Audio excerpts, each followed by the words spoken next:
Assalamualaikum warahmatullahi wabarakatuh. Akkam kabajamtoota daawwattoota miidiyaa Hidaayaa yookiin intarteementii Hidaayaa akkam nagaa jechuu fayyadamuuf egaa sagantaan keenya akkuma itti fufetti jira.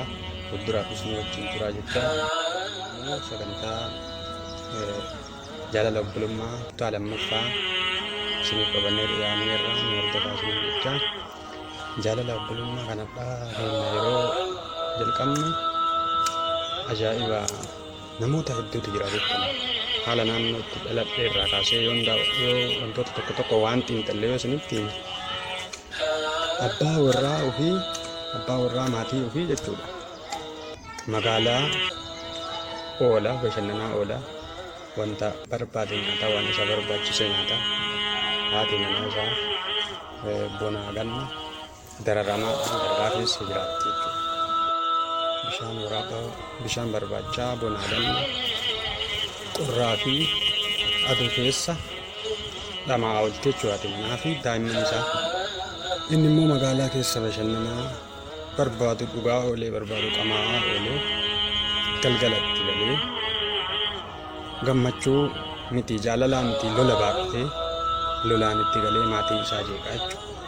Waan nama ajaa'ibu haala naannoo ani itti dhaladhe keessatti hin xalletti abbaan manaa ofii haadha manaa ofii wajjin deemuun sadarkaa sheemiititti wanta ta'aa ture argeen jira jechuudha.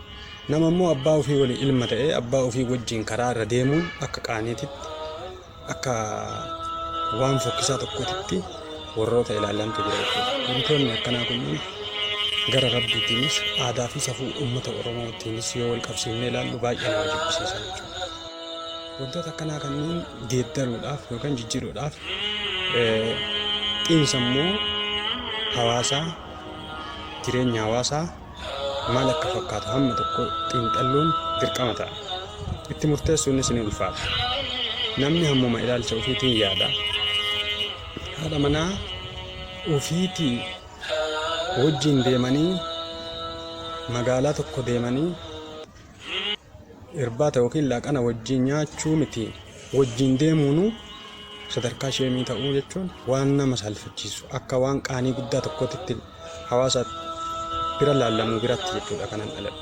Wanta akkanaa kana jijjiiruudhaaf miti qeerroonni dargaggeeyyiin hubannoo hawaasa keenya cimsu wantoota hubannoo hawaasa keenyaaf ilaalcha isaanii akka jijjiiran barumsa akka baratan aartiidhaan musliimaa aartiidhaan amantaa fi saba isaanii cinaa akka dhaabbatan maatii ofii akka barsiisan qur'aana akka barsiifatan jireenya isaanii akka fooyyeffatan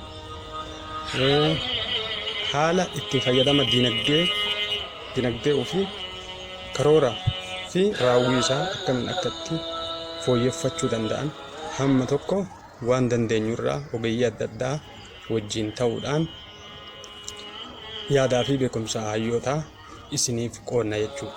Kun immoo bu'aa keenya qofa osoo hin taane hawaasa musliimaa fi hawaasa uummata keenya uummata oromootiif yaadamee waan itti deemamaa jiru waan ta'eef akka nu cinaa dhaabbattan isiniin jenna. Fuulduraaf karaa ogbarruutiinis hojjechuuf yaaliirra jirra. Diraamaa, fiilmii fi barreeffamoota adda addaa kitaabaanis haa ta'u asoosama bifa asoosamaatiin wantoota hedduu waan barsiisoo fi bashannansiisoo ta'an bu'aa ba'ii jireenyaa keessatti wanta ilma namaa mudatu kan irraa barattanii fi kan obsa itti horattan isiniif qopheessinee qophiirra jira jechuudha.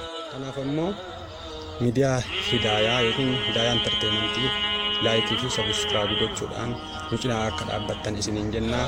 Ni qopheessaan sagantaa kanaa sagantaan keenya kanadha akkuma duratti isiniin jedhe jaalala obbolummaa fi kutaa itti aanuun walitti deebinaa. Ani Ahmad Gammadoo qopheessa sagantaadhaati. Nagaan nuuf turaa. Assalaamu alaikum warahmatullaahi wabarakaatuh.